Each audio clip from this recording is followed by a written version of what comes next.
It is official today. The city of Cleveland transferred the management of the West Side Market to the Cleveland Public Market Corporation.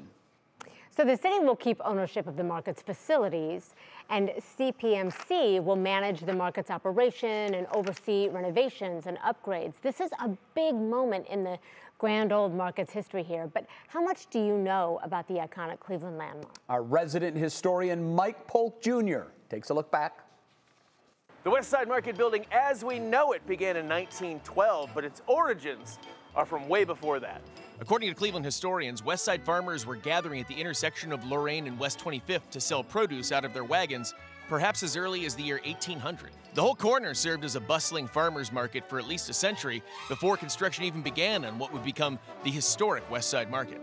A large barn-like structure called the Pearl Street Market was constructed on the northwest corner of Lorain and Pearl in 1868. It served its purpose for a time, but was apparently also a real dump. It was cramped, rickety, and at times downright dangerous. And for decades, West Side business owners and vendors petitioned the city to build a more modern facility, befitting Cleveland's status as a major American city on the rise. But the project was delayed again and again by legal and financial issues, and, you're not going to believe this, but apparently there may have also been some political shenanigans involved. In Cleveland. But finally, after a hard-fought battle, construction of the new 144,000 square foot West Side Market began in 1907. The building was designed by famed architects Hubble and Bennis, two local show-offs who also designed other notable Cleveland buildings, including the Museum of Art and the Wade Memorial Chapel. Designed to hold over 110 vendors, many people believe that it resembles a train station, probably because it looks just like a train station. But it never was. It's always been this. The original design included the now iconic clock tower, which was once visible from much of the Ohio City area, till we junked everything up with our progress. Since its official opening in 1912, the West Side Market has anchored the historic Ohio City neighborhood that now flourishes with trendy residents drinking at cool microbreweries. But it hasn't always been so pretty, folks. The West Side Market, like so many of us, has been through it over the years, and she's had some lean times. It's a really old building that requires constant repair and upgrade in order to continue to exist as a viable modern shopping space, and that's an expensive hassle. And yet it has continued to persevere and adapt. It has stood as generation after generation of Clevelanders have passed through it, relied upon it, or simply communed at it out of desire for a little conversation. Long live the last of Cleveland's historic market houses. Long live this wonderful smelling bridge to our past. Long live the West Side Market. Now, what we're looking at right here are some pepperoni rolls that I picked up at Teresa's today. That's a nice little bake spot there at the West Side Market. We'll leave them right there.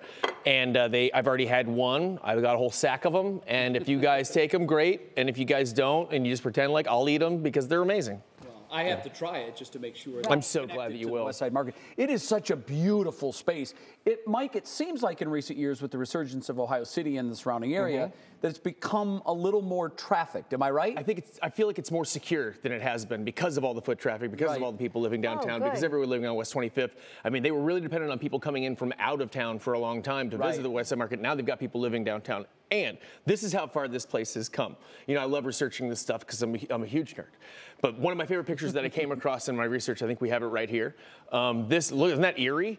Why? That is the empty. Why is it so empty? That is because that is taken in 1912, right before it opened. They drew numbers to see who would get whose stalls. So these stalls are not picked yet because some of the stalls had advantages over the other ones. So this is right before the first stores went into the West Side Market. The first shops went in there. It is spooky looking. Isn't that cool? So, but think about it. They're all pulling numbers out of a hat to see whether you got near the bathroom or the door.